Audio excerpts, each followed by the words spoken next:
More people's lives and properties are put in jeopardy each time we get a severe rain event, and instead of addressing those issues, we're looking at elective river surgery, and all these tributaries are connected to this river. If it rains long enough and hard enough, then yeah, the impact is going to be huge because they won't be able to hold it back. They can only store so much floodwater. We've had 4 incidents of flooding, or Rush Creek has. The first 3 would be 1977, 2006, 2008. The flooding wasn't bad in terms of our property, although it did hit some properties over in the Woodland Park area. And I think there's probably about 11 homes that have been flooded in all 4 floods. That means 4 times. Those homes today are standing empty. They're just rotting. This flood that we had on my street, typically in the past it might have come up maybe a foot, 2 feet perhaps. But this one was 4.5 feet. It was like a raging river that went down the street. And a lot of water hit a lot of houses. There were 60 houses, according to the newspaper, that had flooded. There was a condominium group. I live about 600 yards from that condo group. They're on the other side of the creek, and it wiped them out. That probably will not be rebuilt, and I don't know what they're going to do. But most of the houses are 1-story, and the ones that are closest to the creek, yes, those people I am very concerned about. We could have had a death very easily if that had come in at night instead of in the early morning hours. That we would be able to build a channel and pull water away from the creek in the very beginning of the flood, pull it away, put it into a very large pond area or a waterway that's been built that takes that water all the way to the Trinity River. And it wouldn't be moving it more rapidly to the Trinity River. It would actually start the flow earlier to the Trinity River. That's the whole idea. So if we can remove a lot of water during the early flooding stages, we feel that that wouldn't be backing up and hurting a lot of our homes. And that's what's been going on. And they should move on it immediately. Or we're going to see the same thing that happened over here at Fossil Creek, and that does worry me a lot. We've had a lot of building that's going on upstream all the way through to Mansfield. And when you put that type of concrete in, most of the water then has to flow into something, into a trough of some type, and that turns out to be Rush Creek. I also believe that there has been some downstream construction that took place, and that's when about 10 years ago they took out a huge basin, but that whole thing was filled in, putting in housing. And I think somebody forgot to take a look as to what would happen, and they didn't realize that that flooding would have taken place. That type of flooding could take place. So we see some circumstances that should not have happened as a result of that. The areas that flood now will flood when this flood control project is complete. Part of the original project was to create a tax increment financing district, or TIF, T-I-F, tax increment financing district. The way that works is they establish a geographic perimeter, and they establish a baseline within that as to what the property values are worth. Once that's created, any additional value that's built up into the area, new buildings, new development, and so forth, the tax related to that new district, that is the increment, stays within the district. And it's used to pay for the infrastructure, which will probably have bonds and so forth to pay for this. Well, the initial TIF was for 15 years, and it was constructed that 85% of the new money would stay within the district, 15% would go to the city of Fort Worth in the general fund. I don't have concrete numbers, but it's my opinion that the 15% will not cover the cost of city services that would be required once that district's fully up and running. Now, Mayor Moncrief said, well, one of the advantages of this is that we're going to add to the Fort Worth tax base. Well, not for 15 years we wouldn't. Oh, problem came up. The project wasn't economically viable, so they've extended the TIF from 15 years out to 40 years. That means that we're not going to get any new tax base in the city for at least another 40 years. These tax increment financing districts that are going to be functioning for the next 40 years will be the primary funding mechanism, and they're not finished with that. A lot of people don't understand that a tax increment financing district can sell bonds, can obligate the taxpayers of the city of Fort Worth or any municipality, and they don't need a public vote. All they have to do is sell the bonds. With this streetcar issue they came up, they proposed to run the streetcar a mile up into the north side, just enough to get it into the Trinity River Vision. Wasn't going to go to the stockyards, where it would make some sense. But the reason is they had to be able to provide developers a guarantee that there would be more activity, and so the proposal to put the streetcar in there. And say, well, who's going to pay for the streetcar? Oh, well, the TIF would pay for that.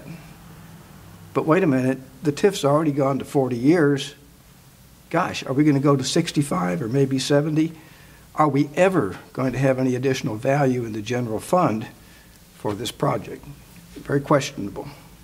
A tax increment financing district is nothing more than a ruse by which we take tax money and divert it from one area to another. It's still tax money. So if they spend TIF funding on Lake K. Granger, it's not going to be available for fire, police, garbage, and on and on. Bonnie and Clyde walking into a bank and saying, hand over your money because we need that money more than you do. That is exactly what a TIF is.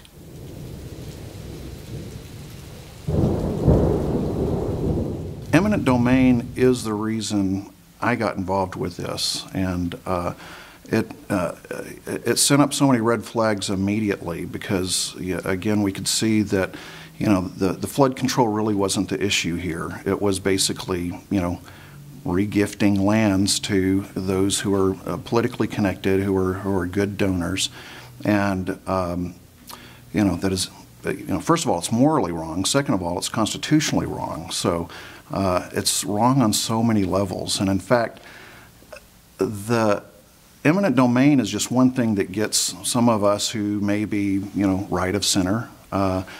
However, the Trinity River Vision has something for everybody to be disgusted with.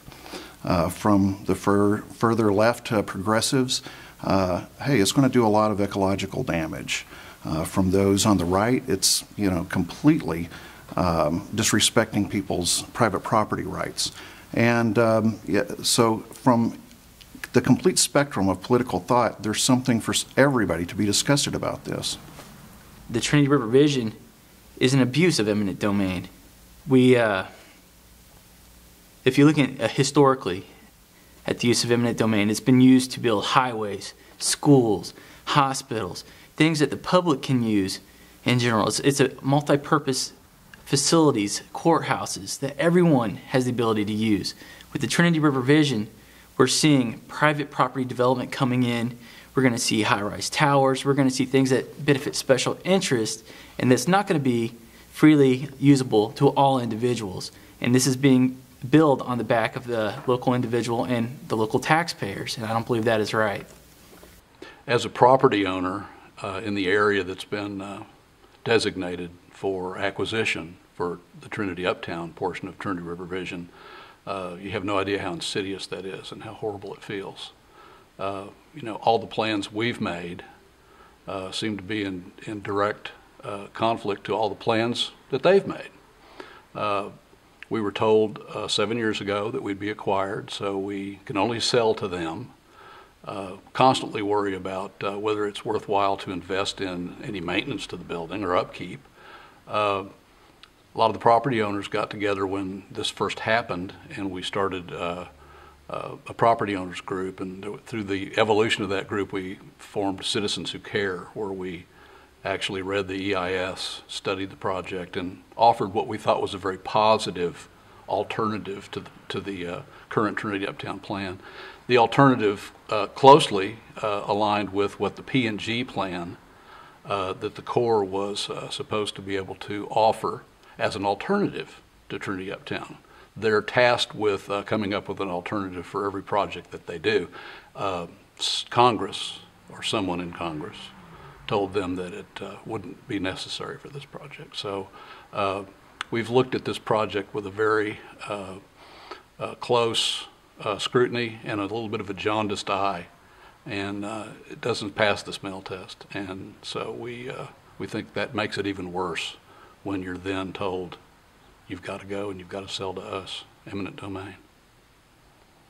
Our city fathers keep saying, you know, that we're welcoming these businesses to Fort Worth. We want new businesses to come in.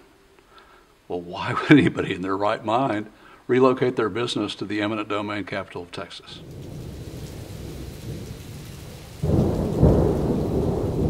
One of the problems that we have as a growing city is, and water supply would be part of it, is the population growth has expanded beyond the infrastructure's ability to support it.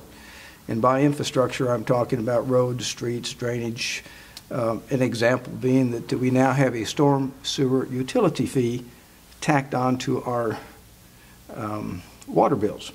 And they're talking about a road impact fee tacked onto the water bills. Well, these are just more taxes. They're not fees. They're taxes that should be paid, and typically are in most cities, paid out of the general fund. But what they're doing is they're in order to claim that they're not raising taxes, they're going to put these fees and put them on the water bill.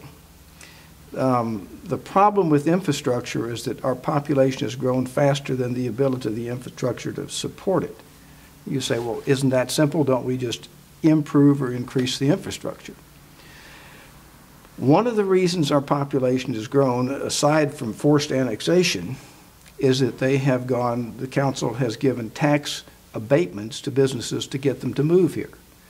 And in the process of doing that, many new people are coming into the area, people that, and so they're not giving jobs to local citizens, and many of these tax abatements promise those jobs, and then there's a little bit they have to give back because they never met their promised objective. But they give tax abatements, the population grows, and the infrastructure will not support that. That's why we have some flooding problems in areas that this storm sewer utility fee is about.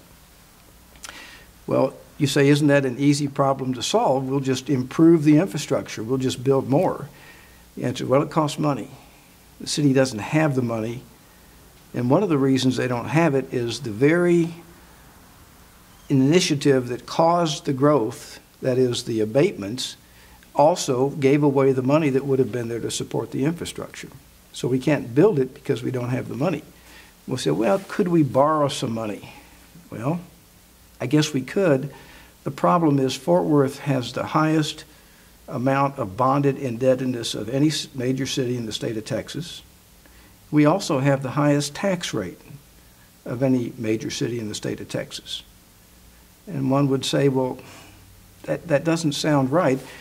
If we have the highest tax rate and we borrowed more money than anyone else, shouldn't we have the money for the infrastructure?